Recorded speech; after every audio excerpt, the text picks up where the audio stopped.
Allah Subhanahu wa taala berkata dalam Al-Qur'an, "Qul hal yastawil ladzina ya'lamuna wal ladzina la ya'lamun."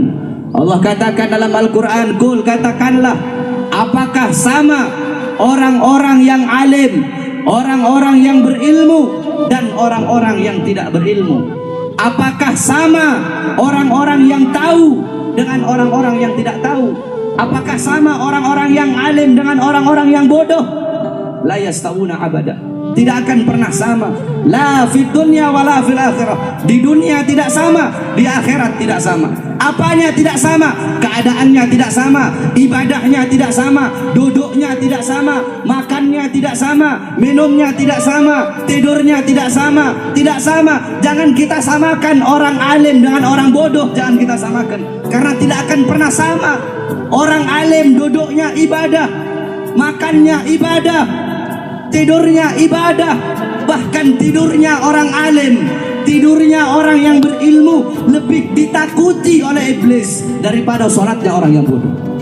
Tidak sama, tidurnya ibadah, makannya ibadah. Mereka melangkahkan kaki-kakinya ke tempat yang diridhoi oleh Allah. Memandang wajah mereka mengingatkan kita kepada Allah. Menyebut nama mereka turun rahmat dari Allah Subhanahu wa ta'ala. Mengenang mereka kafarah, tebusan bagi dosa-dosamu. Sebagaimana yang dikatakan dalam hadis riwayat Ad-Dailami dalam kitab Mustad Al-Firdaus, qala Rasul, dzikrul anbiya minal ibadah wa dzikrus salihin minal kafarah. Mengingat para nabi ibadah, mengingat para salihin, mengingat orang-orang soleh kafarah, tebusan bagi dosa-dosamu. Lihat, ini orang alim. Jadi jangan-jangan kita samakan orang alim, orang yang berilmu. Kalian yang suka duduk di majelis ilmu dengan orang yang tidak suka duduk di majelis ilmu tidak sama keadaannya. Orang yang suka duduk di majelis ilmu, hatta anak kecil, kalau ada anak kecil umur 11 tahun seumpama misalnya, anak kecil tersebut dia tahu fardunya wudu, dia tahu fardunya sholat, rukunnya sholat, dia tahu caranya wudu, cara istinja.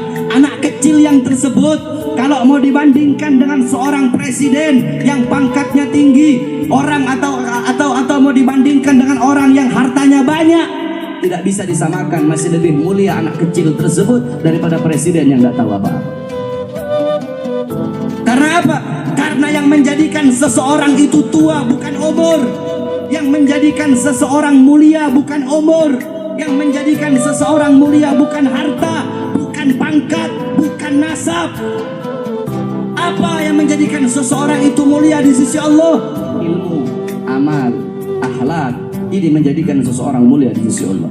Karena Rasulullah SAW, beliau tidak mewarisi harta, tidak mewarisi pangkat, tidak mewarisi jabatan, tidak mewarisi tahta dan kekuasaan, tidak mewarisi emas, tidak mewarisi perak, tidak mewarisi permata. Tidak, saudara-saudara. Warisan Nabi Muhammad adalah ilmu. Ini warisan Nabi besar Muhammad Sallallahu Alaihi Wasallam. Jadi tidak sama. Orang yang alim duduknya ibadah, tidurnya ibadah, makannya ibadah, melangkahkan kakinya ibadah.